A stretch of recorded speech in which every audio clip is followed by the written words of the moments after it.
presencia de Jehová Dios y Padre nuestro. Vamos a comenzar el estudio de este sábado de la lección de hoy. Jehová Dios y Padre nuestro que estás en los cielos, en la tierra y en todo lugar, alabado, bendecido, glorificado sea tu santo nombre por todas las criaturas del universo entero, incluidos nosotros, Señor. En esta mañana te damos gracias por la vida, por la salud, por los alimentos que tú nos provees, Señor. Y te pedimos que nos sigas bendiciendo en la manera en que tú creas necesario y conveniente. Gracias por la oportunidad de leer y escuchar tu santísima palabra y también compartirla, Señor. Te pedimos entendimiento y sabiduría para entender el significado de tu divino mensaje que hoy nos vas a transmitir. Y te pedimos memoria para atesorarlo y poderlo poner por obra en cada instante de nuestra vida futura. En el nombre de Jesucristo te lo agradecemos y te lo pedimos todo. Amén. La lección de hoy se titula Precursores, Introducción, parte 1, parte del sábado. Para el estudio de hoy vamos a leer el libro de Daniel capítulo 2, verso 21 al 45. Capítulo 3, verso 1 al 12 y el 17 y 18 también. El libro de Apocalipsis capítulo 13, verso 11 al 17. El libro de Romanos capítulo 1, verso 18 al 25.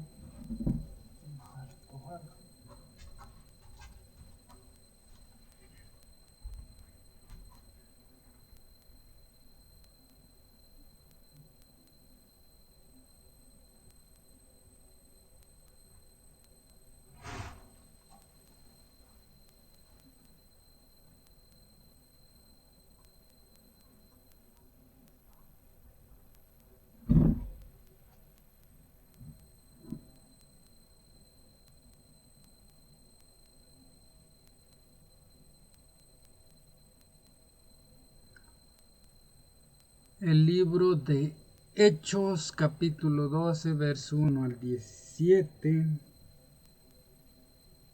El libro de Mateo capítulo 12, verso 9 al 14. Para memorizar. Porque no nos ha dado Dios espíritu de timidez, sino de poder, de amor y de dominio propio. Segunda carta de Timoteo, capítulo 1, verso 7.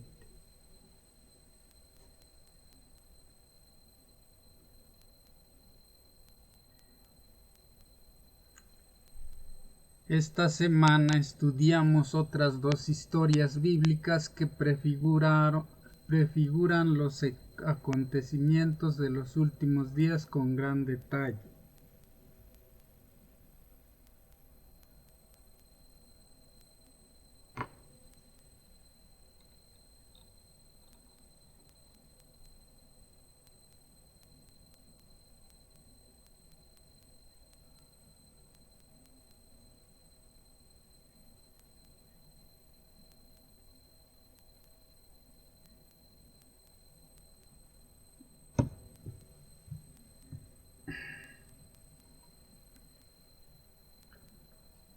Con gran detalle.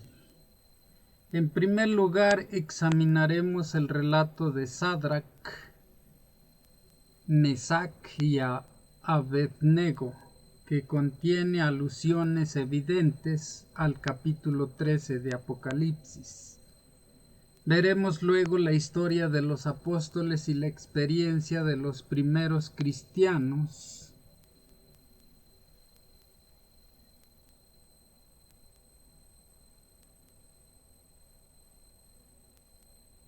para comprender lo que nos queda aún por delante hasta el regreso de Cristo. Ambos ejemplos, el de los 3 jóvenes hebreos y el de la Iglesia apostólica, ponen de relieve un valor extraordinario y contienen claves para disfrutar de paz espiritual aún en las circunstancias más difíciles. Jesús dijo una y otra vez cosas como no temas. ¿Y por qué están turbados y suben esos pensamientos a su corazón?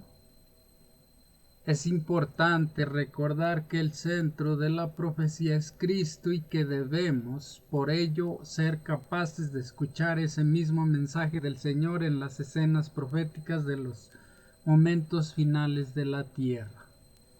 Como dijo a sus discípulos, no se turbe su corazón. Ustedes creen en Dios, crean también en mí. Juan 14:1.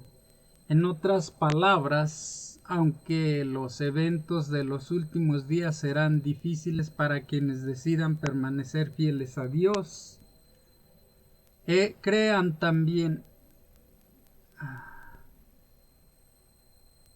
Debemos verlos con esperanza, no con temor. Parte 2 o parte del domingo se titula Daniel 2 y el enfoque historicista de la profecía.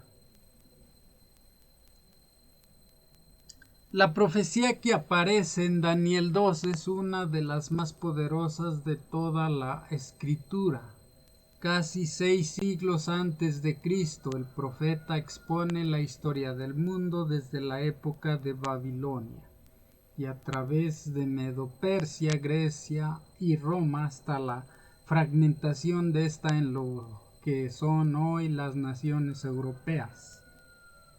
De hecho, la profecía dijo de estas naciones europeas que se mezclarán por medio de casamientos, pero no se unirán el uno con el otro, así como el hierro no se mezcla con la arcilla.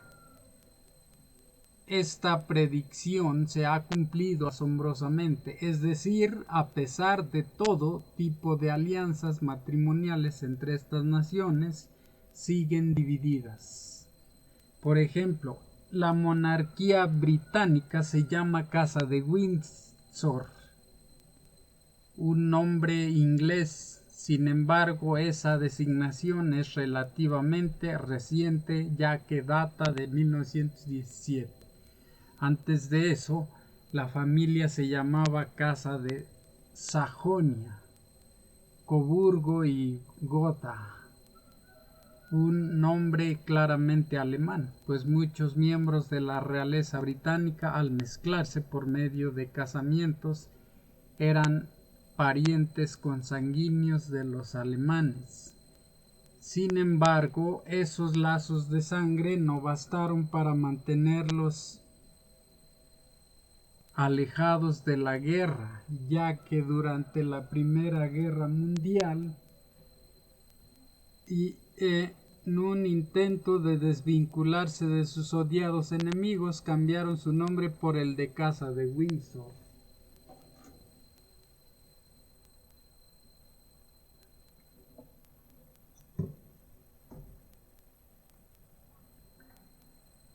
Lee Daniel 2, 31 al 45. Vamos a la Biblia.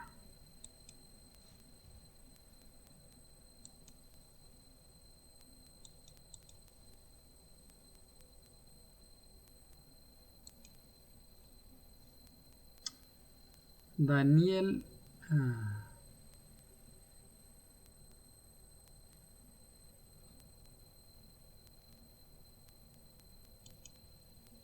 2, 31 al 45.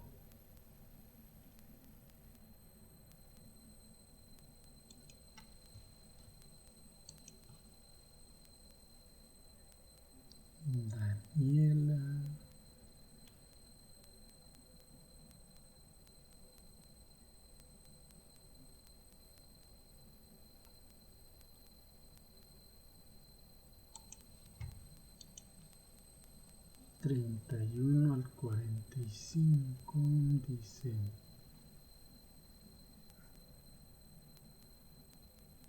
Tú, oh rey, veías, y he aquí una gran imagen. Esta imagen, que era muy grande y cuya gloria era muy sublime, estaba en pie delante de ti, y su aspecto era terrible.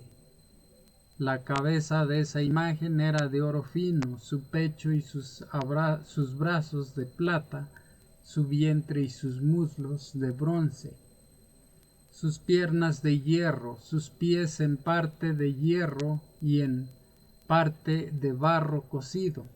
Estabas mirando hasta que una piedra fue cortada, no con mano, e hirió a la imagen en sus pies de hierro y de barro cocido, y los desmenuzó. Entonces fueron desmenuzados también el hierro, el barro cocido, el bronce, la plata y el oro, y fueron como tamo de las eras del verano, y se los llevó el viento sin que de ellos quedara rastro alguno. Mas la piedra que hirió a la imagen fue hecha un gran monte que llenó toda la tierra.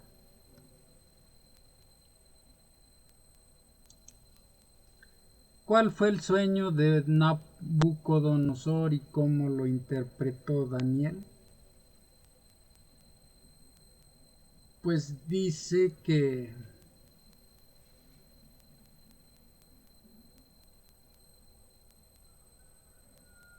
había una gran imagen de los metales y de barro, de los metales más preciosos y de barro cocido, y cayó una gran piedra del cielo y la destruyó,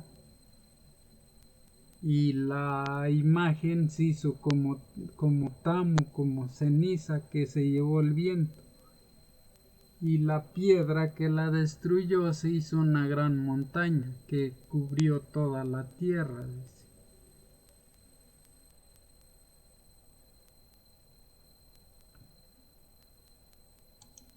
Ajá. Cubrió toda la tierra. ¿Cuál fue el sueño de Nabucodonosor y cómo lo interpretó Daniel? Pues fue como lo interpretó como una profecía o una predicción.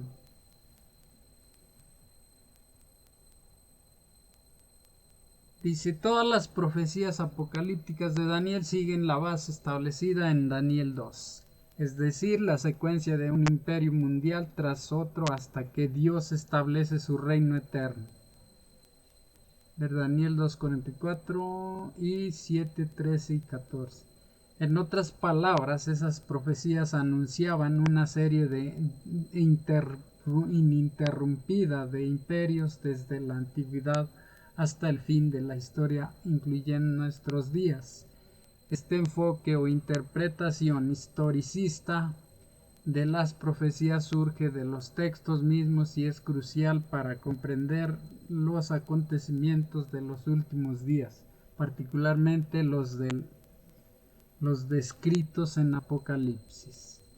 Parte 3 o parte del lunes se titula La adoración de la imagen.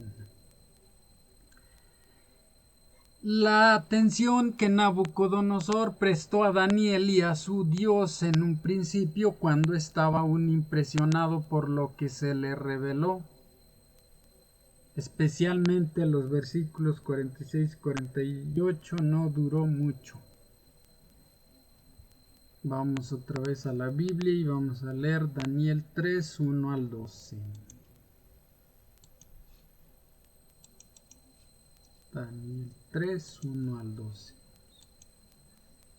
Destacados el horno de fuego, rescatados del horno de fuego. El rey Nabucodonosor hizo una estatua de oro y cuya altura era de 60 codos. y su anchura de 6 codos. La levantó en el campo de Dura, en la provincia de Babilonia. Y envió el rey Nabucodonosor a que se reuniesen los sátrapas, los magistrados y capitanes, oidores, tesoreros, consejeros, jueces y todos los gobernadores de las provincias para que viniesen a la dedicación de la estatua que el rey Nabucodonosor había levantado. Fueron pues reunidos los sátrapas, magistrados, capitanes, oidores, tesoreros, consejeros, jueces y todos los gobernadores de las provincias a la dedicación de la estatua que el rey Nabucodonosor había levantado. Y estaban en pie delante de la estatua que había levantado el rey Nabucodonosor. Y el pregonero anunciaba en alta voz: Mándase a vosotros, oh pueblos, naciones y lenguas, que al oír el son de la bocina, de la flauta, del tamboril, del arpa, del salterio, postréis y adoréis la estatua de oro que el rey Nabucodonosor ha levantado. Y cualquiera que no se postre y adore inmediatamente será echado dentro de un horno de fuego ardiendo. Por lo cual, al oír todos los pueblos el son de la bocina, de la flauta, del tamboril, del arpa, del salterio, de la zampoña y de todo instrumento de música, todos los pueblos, naciones, lenguas se postraron y adoraron la estatua de oro que el rey Nabucodonosor había levantado. Por esto, en aquel tiempo algunos varones caldeos vinieron y acusaron maliciosamente a los judíos. Hablaron y dijeron al rey Nabucodonosor: Rey, para siempre vive. Tú, oh rey, has dado una ley que todo hombre al oír el son de la bocina, de la flauta, del tamboril, del arpa, del salterio, de la zampoña y de todo instrumento de música se postre y adore a la estatua de oro. Y el que no se postre y adore sea echado dentro de un horno de fuego ardiendo. Hay unos varones judíos los cuales pusiste sobre los negocios de la provincia de Babilonia, Sadrach, Mesach y Abed-nego. Estos varones, oh rey, no te han respetado, no adoraron tus dioses ni adoraron la estatua de oro que has levantado.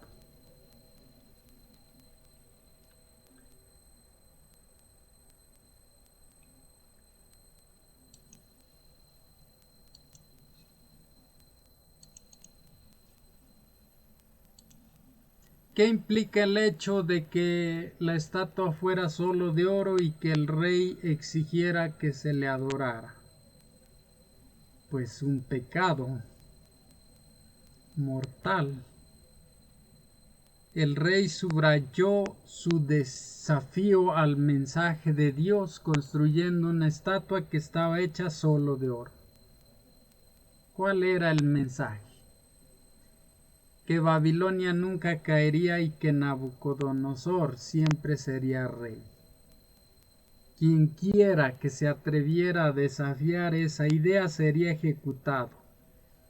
Esto sirve como un poderoso recordatorio de que nuestro deseo humano de autodeterminación puede cegarnos e impedir que aceptemos la verdad acerca de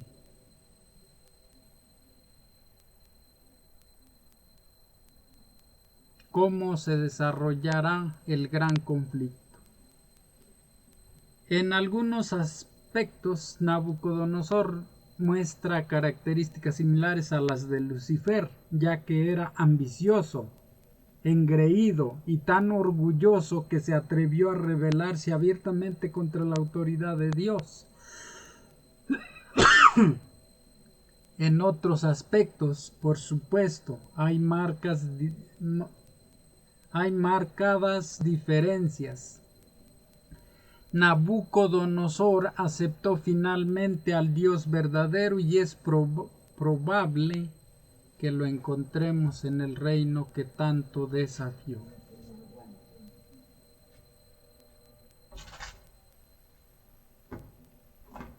Lee Daniel 3. Vamos a la Biblia nuevamente. Daniel 3, 17 y 18.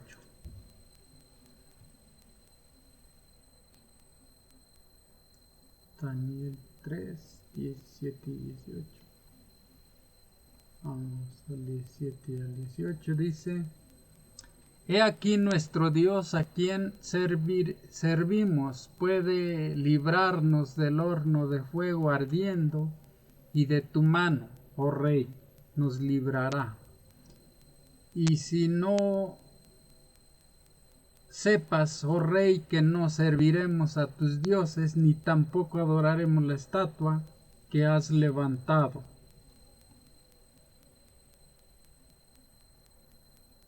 Se le rebelaron los judíos, porque no era correcto que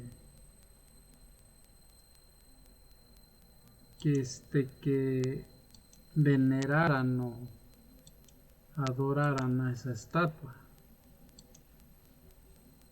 Dice: las desafiantes palabras dirigidas por los 3 jóvenes hebreos al rey. ¿Qué nos enseña esto? Pues que ellos no sabían que era malo hacer eso. Piensa en lo fácil que habría sido para estos 3 jóvenes buscar una excusa para evitar esta peligrosa situación.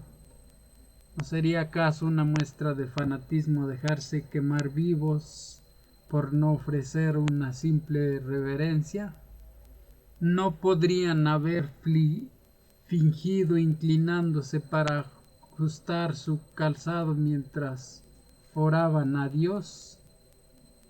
¿Valía realmente la pena lo que les esperaba? Pensaban obviamente que sí, aunque lo que dijeron mostraba que eran conscientes de que era muy probable que moriría.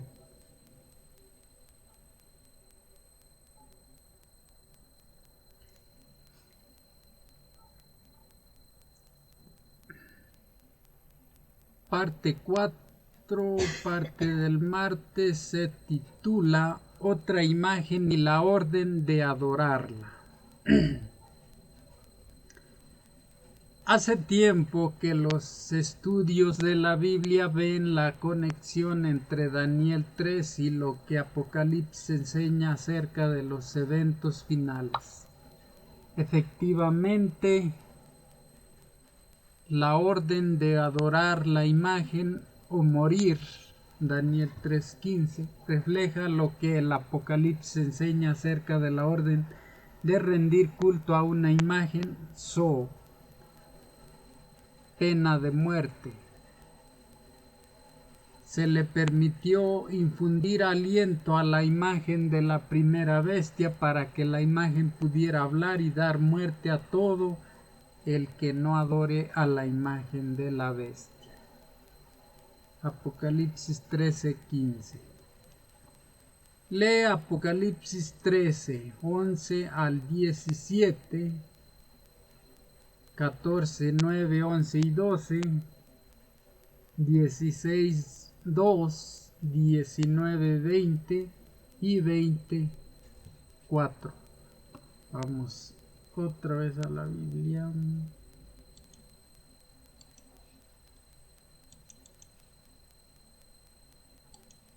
Y esto es Apocalipsis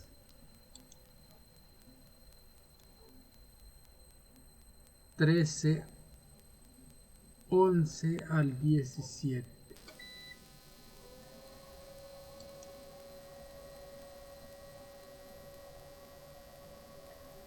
Después vi otra bestia que subía de la tierra y tenía 2 cuernos semejantes a los de un cordero, pero hablaba como dragón.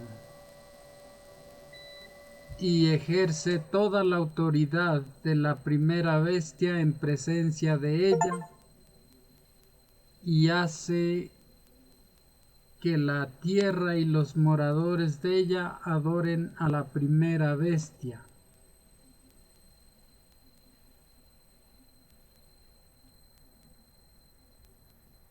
cuya herida mortal fue sanada.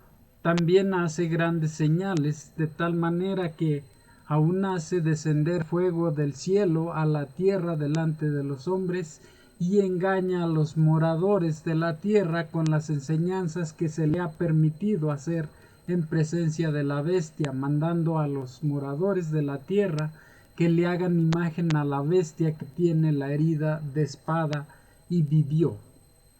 Y se le permitió infundir aliento a la imagen de la bestia para que la imagen hablase e hiciese matar a todo el que no la adorase. Y hacía que todos, pequeños y grandes, ricos y pobres, libres y esclavos, se les pusiese una marca en la mano derecha o en la frente, y que ninguno pudiese comprar ni vender sino el que tuviese la marca o el nombre de la bestia o el número de su nombre.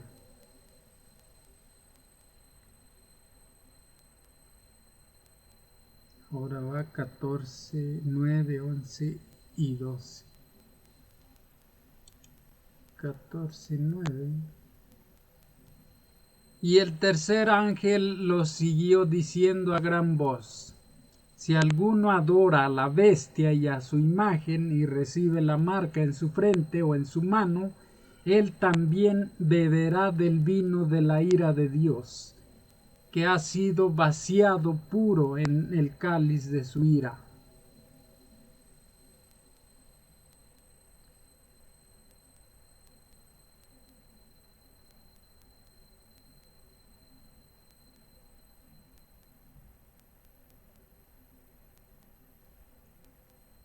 Y el humo de su tormento sube por los siglos de los siglos, y no tienen reposo de día ni de noche los que adoran a la bestia y a su imagen, ni nadie que reciba la marca de su nombre. Aquí está la paciencia de los santos, los que guardan los mandamientos de Dios, la fe de Jesús. Y la fe de Jesús. Ahora sigue 16:2, 15, 16:2. Fue el primero y derramó su copa sobre la tierra, y vino una úlcera maligna y pestilente sobre los hombres que tenían la marca de la bestia y que adoraban su imagen.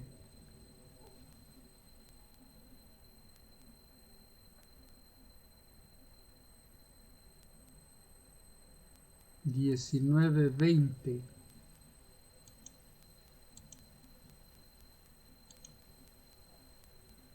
Dice: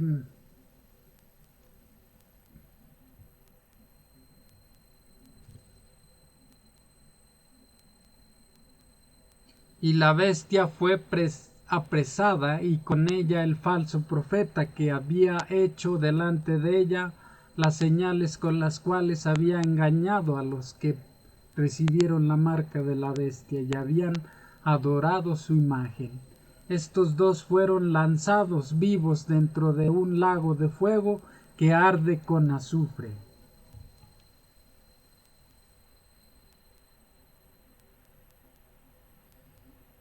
Ahora 24. Y vi tronos, y se sentaron sobre ellos los que recibieron facultad de juzgar. Y vi las almas de los decapitados por causa del testimonio de Jesús y por la palabra de Dios, los que no habían adorado a la bestia ni a su imagen, y que no recibieron la marca en sus frentes ni en sus manos, y vivieron y reinaron con Cristo 1000 años. Vamos de nuevo a la lección. ¿Qué contraste hay aquí? ¿Qué implica un conflicto entre los mandamientos de Dios y los del hombre? Pues lo que no debemos hacer estaba ya claro, y estaban violando esos mandamientos por cumplir los de un rey o los de hombres terrenales también. Y eso era terrible, o fue terrible, o será terrible. El pueblo de Dios está llamado a adorar al que hizo el cielo y la tierra, el mar y las fuentes de las aguas, es decir, el Creador, en contraposición con la bestia y su imagen. Los tres jóvenes hebreos no negaron ante una amenaza similar adorar a otro que no fuera el Dios creador.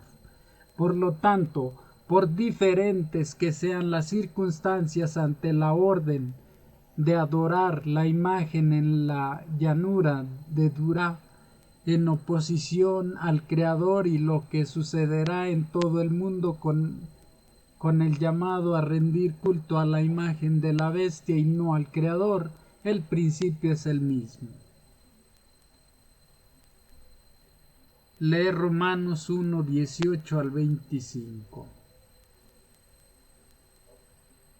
y observa el vínculo que existe entre Romanos 1, 18 y Apocalipsis 14, 9. Ok, Romanos 1, 18 al 25. Vamos de nuevo a la Biblia.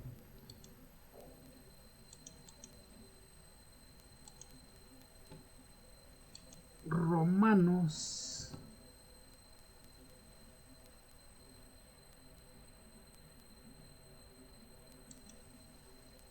1, 18 al 25 dice: la culpabilidad del hombre.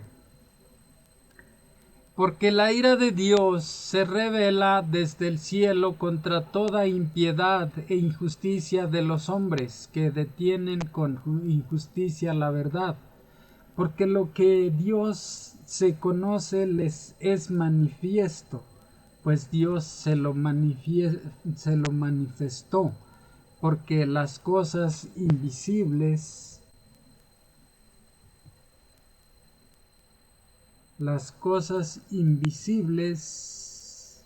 de Él, su eterno poder y deidad,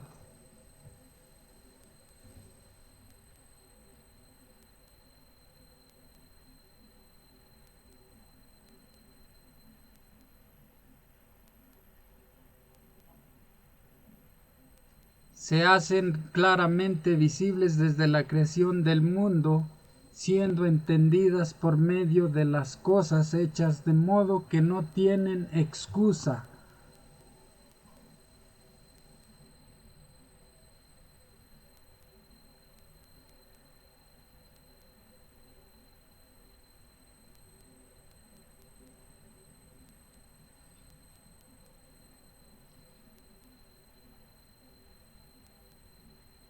Pues habiendo conocido a Dios, no le glorificaron como a Dios, ni le dieron gracias, sino que se envanecieron en sus razonamientos, y su necio corazón fue entenebrecido.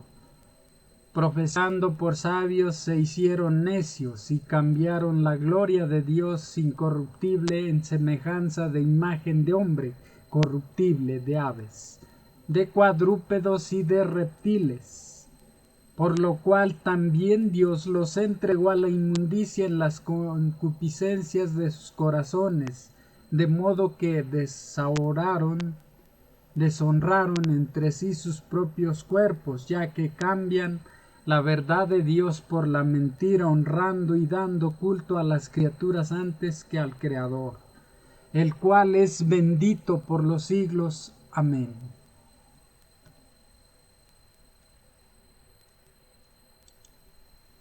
Amén, amén, amén.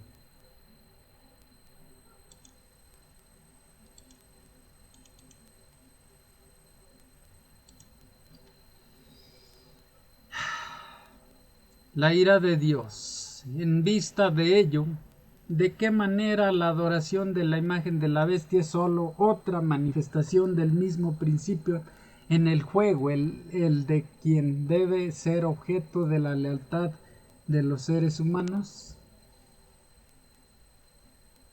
¿De qué manera la adoración de la imagen de la bestia es solo otra manifestación del mismo principio en el juego, el de quien debe ser objeto la lealtad de los seres humanos?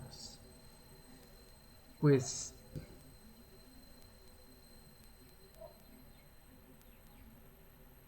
es una manifestación más de Satanás, que quiere que lo adoren a él, pero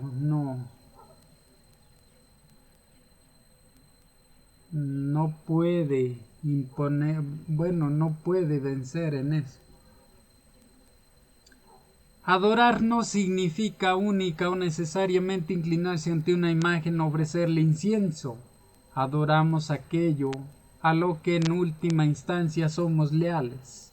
Cuando consideramos quién es nuestro Dios creador y lo que ha hecho por nosotros al redimirnos por medio de Jesús, nos damos cuenta de que es el único que merece ser adorado. Todo lo demás es idolatría. Tal vez esto ayuda a comprender las severas palabras de Jesús. El que no está conmigo está contra mí, y el que conmigo no recoge, desparrama.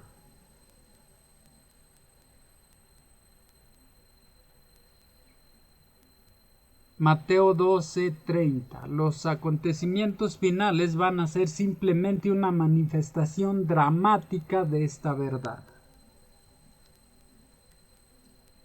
Parte 5, parte del miércoles, se titula La persecución a la iglesia primitiva. Tanto el Antiguo Testamento como el Nuevo Testamento contienen ejemplos de precursores de los acontecimientos finales. La vida no fue fácil para los cristianos del primer siglo.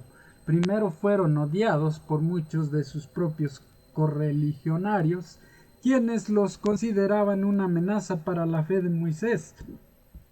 También se enfrentaron a la ira del pagano imperio romano. Los poderes de la tierra y del infierno se coligaron contra Cristo en la persona de sus seguidores. El paganismo previó que de triunfar el Evangelio, sus templos y sus altares serían derribados. Por lo tanto, reunió sus fuerzas para destruir el cristianismo. Se encendieron los fuegos de la persecución. El libro de Hechos registra una historia que ilustra poderosamente lo que el pueblo de Dios puede esperar a medida que nos dirigimos hacia el escenario escrito en Apocalipsis 13. Dice, lee Hechos 12, 1 al 19. Vamos otra vez a la Biblia. Hechos 12, 1 al 19.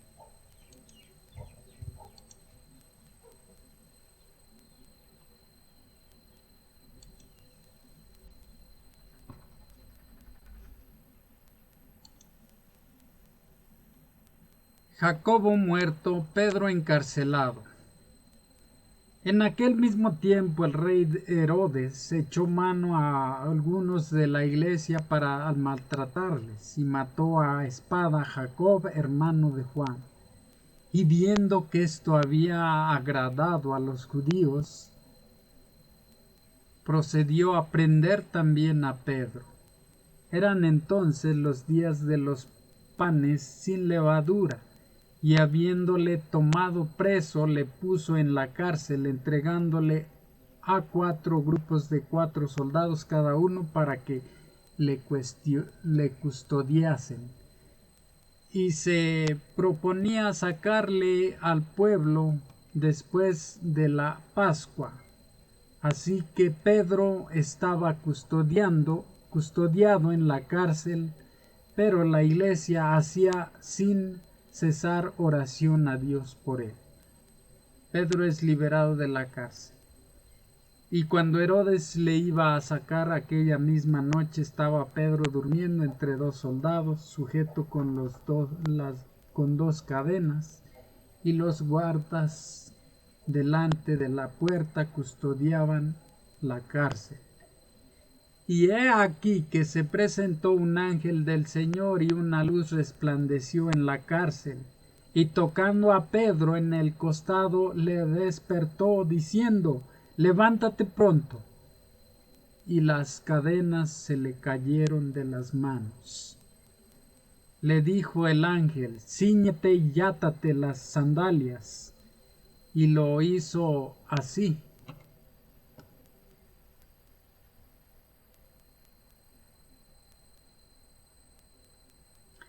Y lo hizo así.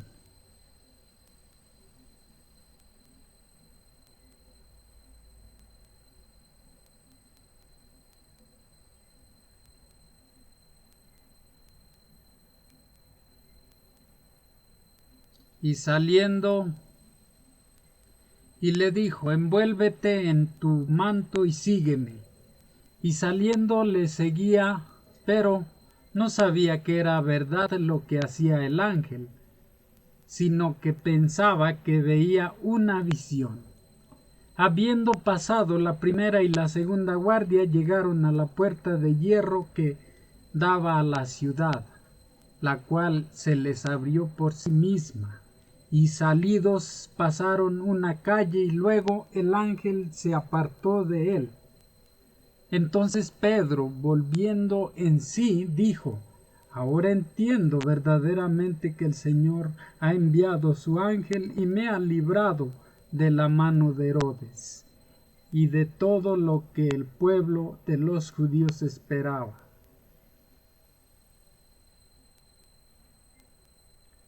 Cuando llamó Pedro a la puerta del patio, y habiendo considerado esto, llegó a casa de María, la madre de Juan, el que tenía por sobrenombre Marcos, donde muchos estaban reunidos orando. Cuando llamó Pedro a la puerta del patio, salió a escuchar una muchacha llamada Rode, la cual, cuando reconoció la voz de Pedro, de gozo de abrió la puerta. De gozo no abrió la puerta, sino que corriendo adentro dio la nueva de que Pedro estaba a la puerta. Y ellos le dijeron: ¿estás loca? Pero ella aseguraba que así era. Entonces ellos decían: es su ángel. Mas Pedro persistía en llamar, y cuando abrieron y le vieron, se quedaron atónitos. Pero él, haciéndoles con la mano señal de que callasen, les contó cómo el Señor le había sacado de la cárcel, y dijo: haced saber esto a Jacobo y a los hermanos. Y salió y se fue a otro lugar. Luego que fue de día, hubo no poco alboroto entre los soldados sobre que había sido de Pedro. Mas Herodes, habiéndole buscado sin hallarle, después de interrogar a los guardas, ordenó llevarlos a la muerte.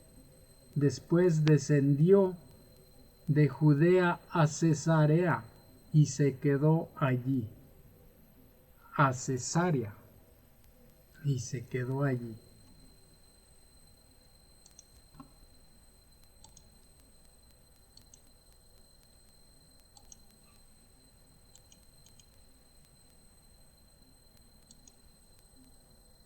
¿Qué elementos de esta historia podrían prefigurar los acontecimientos de los últimos días? Pues que podemos confiar en Jehová Dios, podemos ser obedientes, podemos tener fe, porque Él nos puede librar de cualquier mal, incluso sacarnos de una prisión. Santiago había sido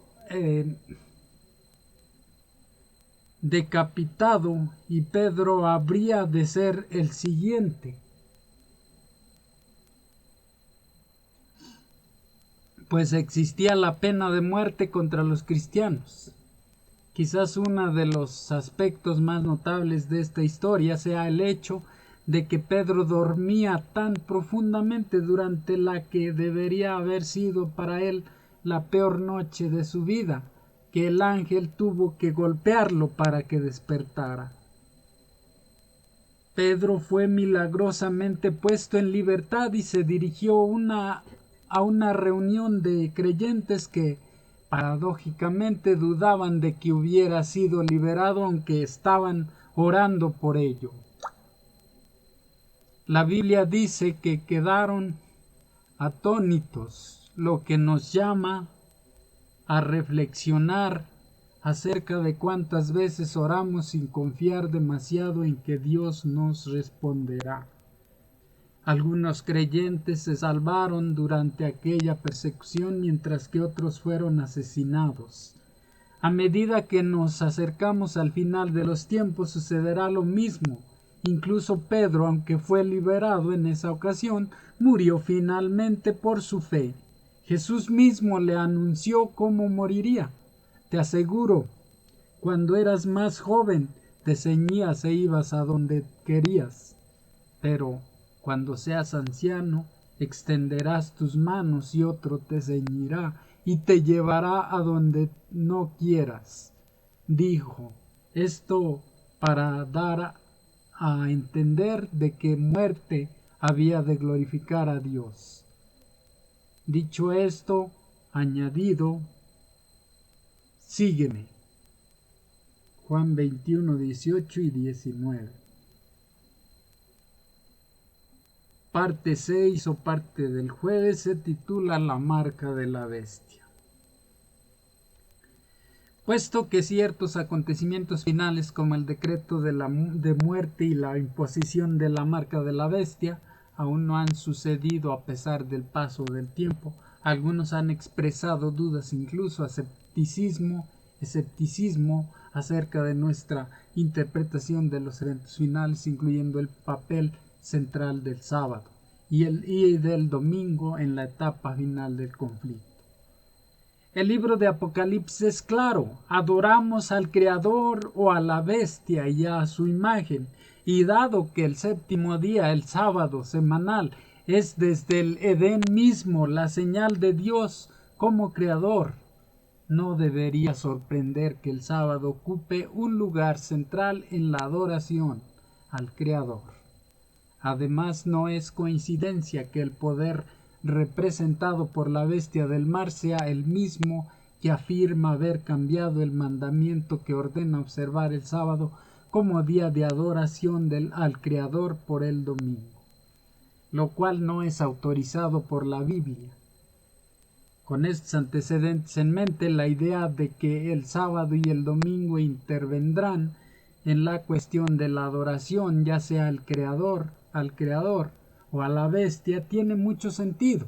Además, tenemos en el Nuevo Testamento un precursor acerca de la cuestión del sábado o séptimo día como día de adoración, en contraposición con la ley humana. Lee Mateo 12, 9 al 14 y Juan 5, 1 al 16. Vamos de nuevo a la Biblia.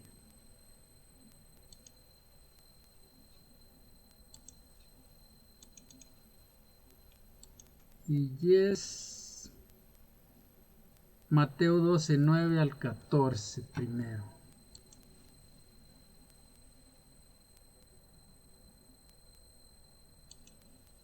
Mateo 12, 9 al 14 dice: el hombre de la mano seca. Pasando de allí vino a la sinagoga de ellos, y he aquí había allí uno que tenía seca una mano. Y preguntaron a Jesús para poder acusarle: ¿es lícito sanar en el día de reposo?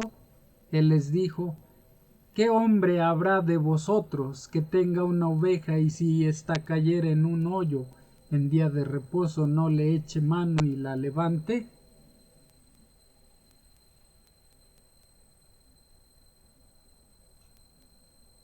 Pues cuánto más vale un hombre que una oveja. Por consiguiente, es lícito hacer el bien los días de reposo.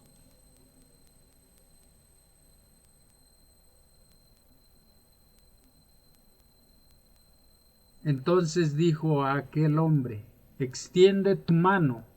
Y él la extendió y le fue restaurada sana como la otra. Y salidos los fariseos tuvieron consejo contra Jesús para destruirle.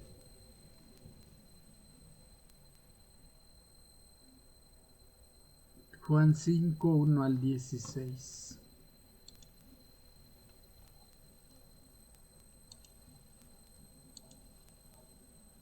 Después de estas cosas había una fiesta de los judíos y subió Jesús a Jerusalén. Y hay en Jerusalén, acerca de la puerta de las ovejas, un estanque llamado en hebreo Betesda, el cual tiene 5 pórticos. En estos yacía una multitud de enfermos, ciegos, cojos y paralíticos que esperaban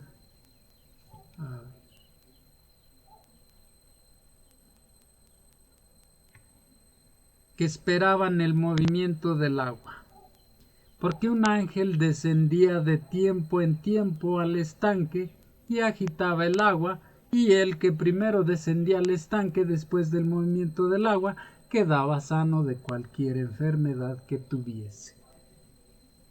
Y había allí un hombre que hacía 38 años que estaba enfermo. Cuando Jesús lo vio acostado y supo que llevaba ya mucho tiempo así, le dijo: ¿quieres ser sano?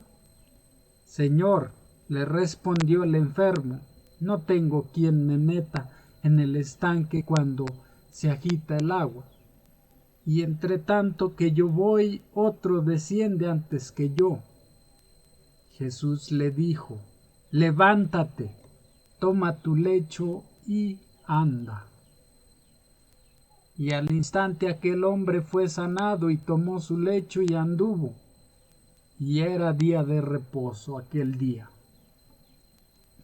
Entonces los judíos dijeron a aquel que había sido sanado: es día de reposo, no te es lícito llevar tu lecho. Él les respondió: el que me sanó, él mismo me dijo: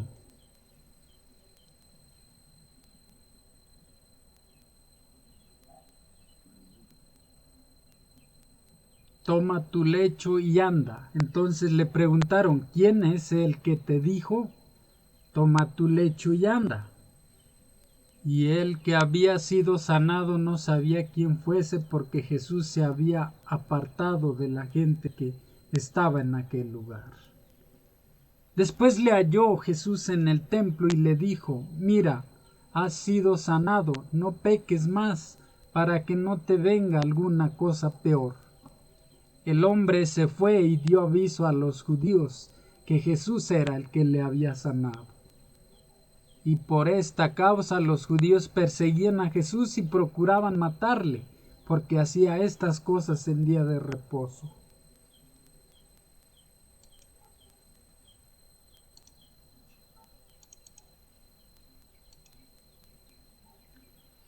¿Por qué quisieron los líderes religiosos matar a Jesús? Pues porque él enseñaba una doctrina clara, original, derecha, buena, la que estaba indicada por él mismo, que era el mismo Jehová Dios. Por eso ellos querían matarle, porque si la doctrina que Jesús triunfaba, sus negocios como iglesias o como templos iban a fracasar, porque él iba a hacer los sacramentos y las curaciones de gratis, y la religión cobra, la iglesia cobra por una oración, hasta por una misa, hasta por una bendición cobra. Así de simple. En Mateo 12, 9 al 13, ¿cómo respondieron los líderes religiosos cuando Jesús sanó en sábado al hombre que tenía una mano seca? Pero los fariseos salieron y conspiraron contra Jesús para matarlo. Mateo 12, 14. Matar a alguien a causa del sábado. En Juan 5, 1 al 16, después de otra curación milagrosa realizada en el séptimo día, los líderes perseguían a Jesús y procuraban matarlo porque hacía estas cosas en sábado. Juan 5, 16. Muerte por causa de la tradición humana. Nada en la Biblia prohibía sanar en sábado, así como tampoco ningún texto establece el domingo en lugar del sábado como día de reposo. Aunque la cuestión específica allí descrita no es la misma que en los acontecimientos finales, se parece bastante la ley humana en oposición a la de Dios. En ambos casos, la ley cuestionada tiene que ver con el sábado bíblico. Parte 7 o parte del viernes, como siempre, la parte 7 o la parte del viernes es para estudiar y meditar. Es un resumen de todo lo que vimos en la lección día a día y toda la semana. En todos los tiempos Dios se valió de santos ángeles para socorrer y librar a su pueblo. Los seres celestiales tomaron parte activa en los asuntos de los hombres.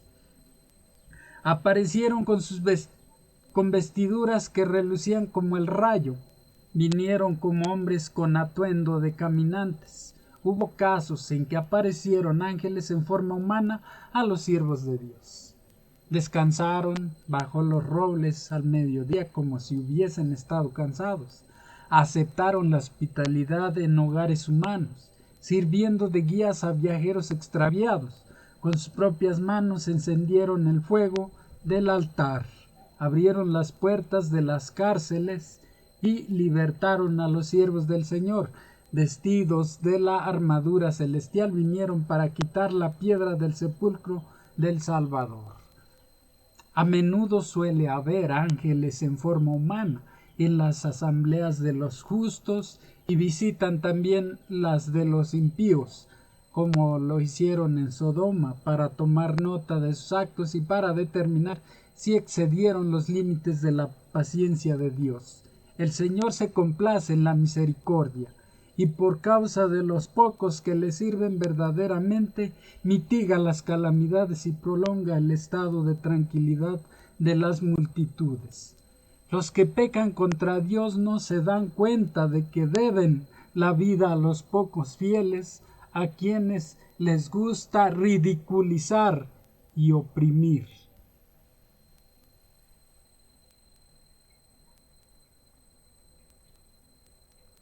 Pero aquí dice que los que pecan contra Dios no se dan cuenta de que le deben la vida a los pocos fieles, que a ellos les gusta ridiculizar y oprimir. Y le debemos casi la vida a los fieles. Bueno, eso es lo de la lección del estudio de la Biblia. Ahora vamos a leer la historia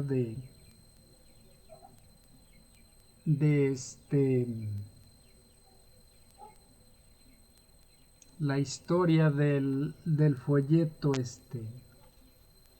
misionero. Vamos a leer el testimonio que es para hoy, 21 de junio, y es el testimonio de Armin y se titula Milagro en la selva, primera parte, o sea que hay una segunda parte para el próximo sábado. Una niña que estudiaba en la escuela de la misión de la selva le contó a su profesor Army que su madre no podía caminar. Sin embargo, Army no había ido a las montañas de Papúa en Indonesia para tratar a nadie. Él no era médico ni sabía de medicina. Era un misionero que había ido a la escuela misionera de la selva para enseñar a los niños sobre Jesús, el gran médico. Pero su corazón se conmovió cuando oyó hablar de aquella madre que no podía caminar. Él y otro misionero decidieron caminar 8 horas montaña arriba para visitar en su remota aldea, a la mujer en su remota aldea. Army y su amigo encontraron a aquella madre en una pequeña cabaña hecha de hojas y ramas de árboles, llorando de dolor en una cama. Tenía una herida abierta en la rodilla derecha que estaba inflamada. Army y su amigo no entendían mucho de lo que decía la mujer, ni la mujer entendía mucho de lo que decían ellos, porque hablaban dialectos diferentes, pero mediante gestos con las manos, la mujer les explicó que se había caído de un árbol 7 años antes y no había podido caminar desde entonces. El pueblo era tan remoto que ir al médico o a un hospital no eran una opción. Tras la caída, su esposo le había abandonado, dejándola a cargo de 4 hijos. La mujer se alegró de la visita porque había perdido toda esperanza. Dejó claro que depositaba su nueva esperanza en Army y su amigo. Ayúdenme a volver a caminar, le suplicó. Ellos salieron de la cabaña, necesitaban orar al gran médico. Señor, por favor, danos sabiduría, dijo Army. Muéstranos cómo ayudar a esta mujer, aunque no sepamos mucho de medicina. De vuelta en la cabaña, Army y su amigo limpiaron cuidadosamente la herida. Les corrían gotas de sudor por la cara, pues les preocupaba no empeorar la herida. Los vecinos se reunieron en la cabaña para observar a Army y a su amigo. Empezaron a sudar más profusamente aún. Se preguntaron si sus vidas estarían en peligro, ya que los vecinos vigilaban todos sus movimientos. Entonces Army le habló a la mujer sobre Jesús.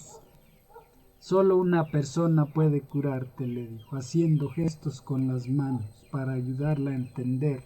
Esa persona es Jesús. Ella nunca había oído hablar de Jesús, nunca de los vecinos había oído hablar de Jesús. Ninguno de los vecinos había oído hablar de Jesús. Todos practicaban una forma de misticismo. No sé nada de tu Jesús, dijo la mujer, pero aceptaré a quien pueda devolverme la salud. Tras limpiarle la herida, Army le ofreció los únicos remedios naturales que llevaba en su mochila: carbón vegetal y pastillas de vitamina C. Luego invitó a la mujer a los vecinos a orar. Al abrir los ojos después de la oración, Army vio que todos estaban llorando y entró en pánico, preguntándose qué pasaba. Los vecinos, que tampoco hablaban su dialecto, le explicaron que la oración les había conmovido el corazón. Era como si alguien estuviera interpretando su oración en nuestros oídos, comentó un hombre. Podíamos sentir una presencia que nos rodeaba mientras orabas, añadió otro. Entonces Army se volvió y vio la cara de la mujer. Había cambiado por completo. Antes era una imagen de dolor y sufrimiento. Ahora resplandecía de alegría y paz. Army prometió volver a la semana siguiente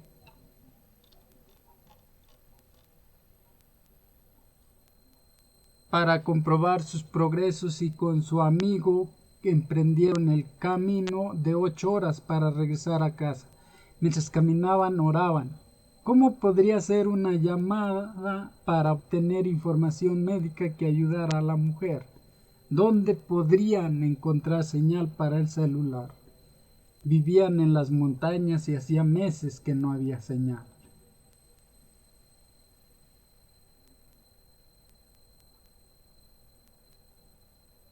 Oremos por los pueblos no alcanzados de Papúa Indonesia, parte de la ofrenda. Ok, ya, con eso no me meto. Vamos con...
Esto es la imagen, la introducción del próximo sábado, de la lección próximo sábado.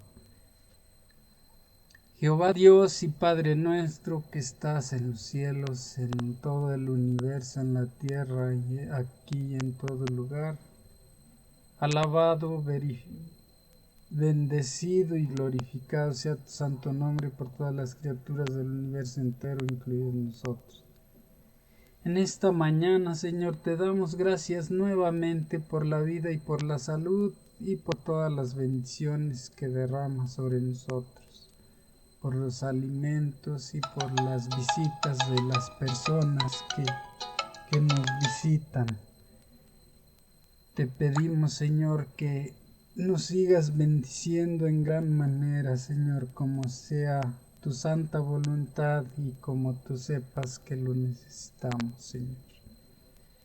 Te agradecemos por el mensaje que has hecho llegar a nosotros por estos medios y la oportunidad de leer y escuchar y compartir tu santísima palabra, Señor.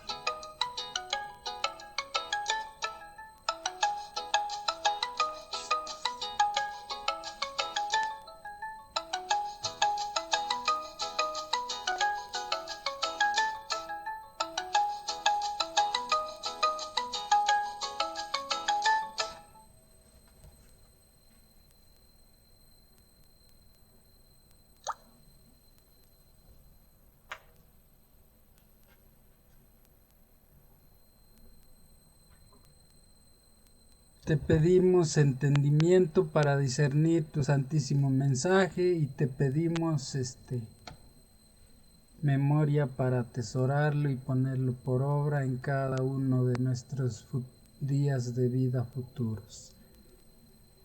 En tus manos ponemos nuestra salud y nuestra vida para que sea tu santa voluntad en nosotros, Señor. No te pedimos que nos prolongues la vida a un estado de inmortalidad porque sabemos nuestra naturaleza y sabemos que se hará siempre tu voluntad, Señor. Te pedimos por la salud, por el bienestar de nuestra familia, hermanos, hermanas, y todos los familiares. Y también te pedimos por todas las personas que me acompañan en vivo a través de la aplicación Sei y por todas las que van a ver y escuchar este video y que se van a suscribir a mi canal para apoyarme, le darán me gusta y estarán pendientes de mis videos que subo cada sábado, cada semana. En el nombre santo de nuestro Señor Jesucristo te agradecemos todo y te lo pedimos todo. Amén.